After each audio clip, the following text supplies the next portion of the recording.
Okay, here you have your long lead off of your left side turn signal up underneath your fender. And the way I did mine, this is automotive wire. The insulation on it's actually pretty good. Go underneath your fender. You want to follow the line of the fender around and use zip ties underneath to secure this wire up and out of the way. The easiest thing for me to do is just, you can feel up underneath there, or if you can get down underneath there yourself and see, there's all kinds of places you can zip tie the wire to. Once you get on the right hand side of the bike, you zip tie it to the actual wiring harness going up to the front of the bike. And what you're going to do is take this all the way around to the left turn signal. And we're going to show you how to hook it into the left turn signal next. Okay. Okay, I recommend getting this type of a wire stripper, and I'll show you why. You can use a razor knife, regular wire stripper, whatever you got, but for tapping in line of another wire, these are the easiest things to use. You can grab it in the middle of the wire and just strip away. And what you're going to do is, that's the best way to tap into a line. You take your wire, tap into there, wrap it around, hit it with some solder, and then tape over it or insulate it with silicone. And it's right, you're not actually cutting the line. Okay. Right side of the bike, the right side rear turn signal.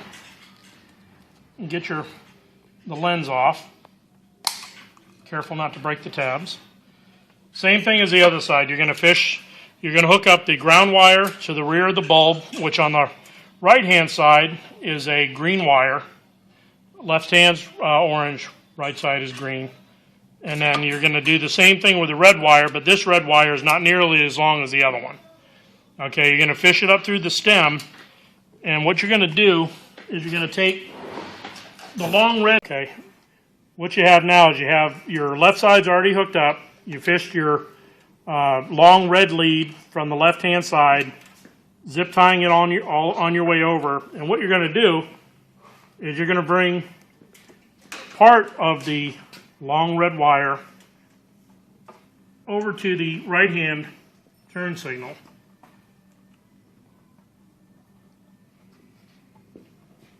And there's a little gap in front of where the stem mounts.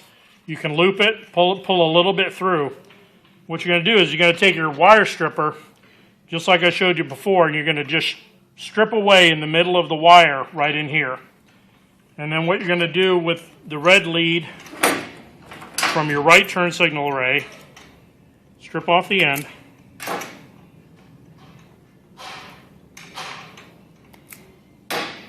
You want to strip off about 3/4 of an inch.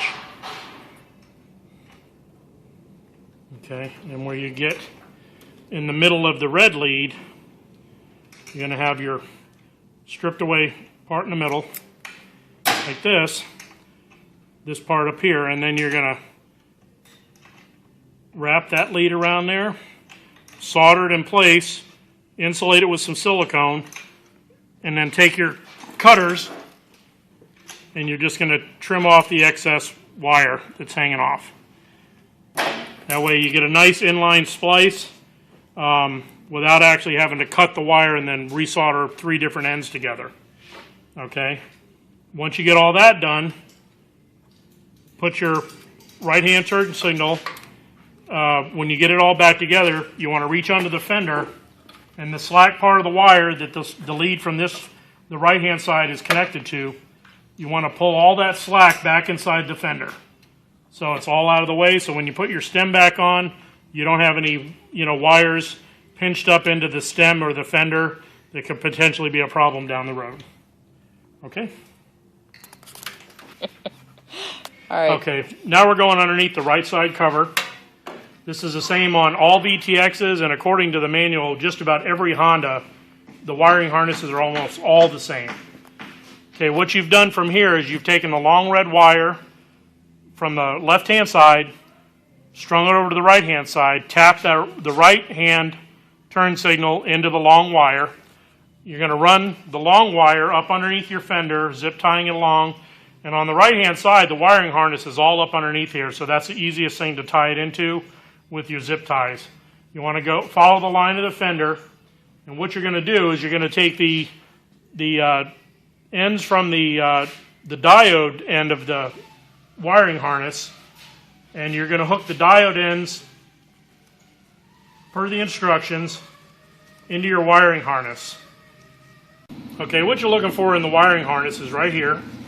Okay, and what you're going to do is you got two ends coming from the diodes, and you got one red lead going to the LED arrays on the back of the bike. So you got your red wire and your black wire coming off the diodes. The red wire is going to go to the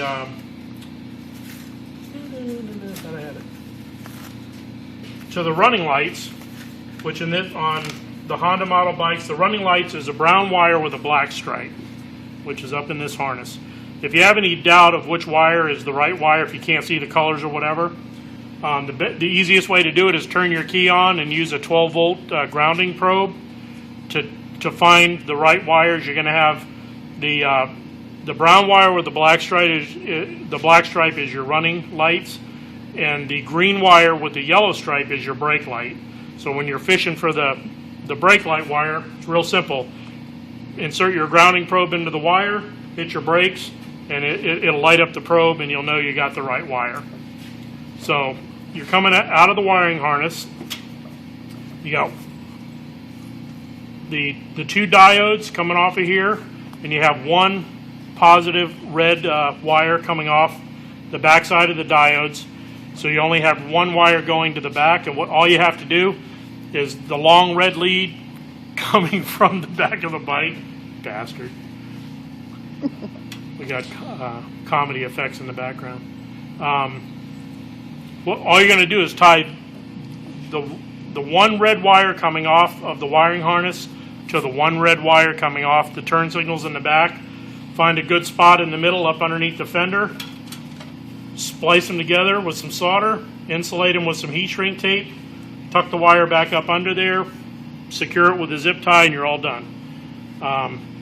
And then on the video, you'll see, I'll show you the demonstration. You'll have running lights, turn signals, brake lights, and you'll see on my bike on the finished product what everything looks like, the way it should look when it's all finished. Okay. Now the run, turn, brake mod on the VTX 1300.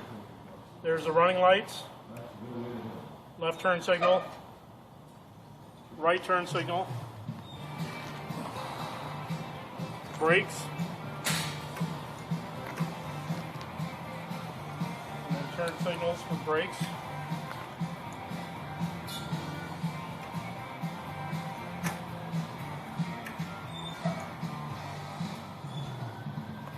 And that's it.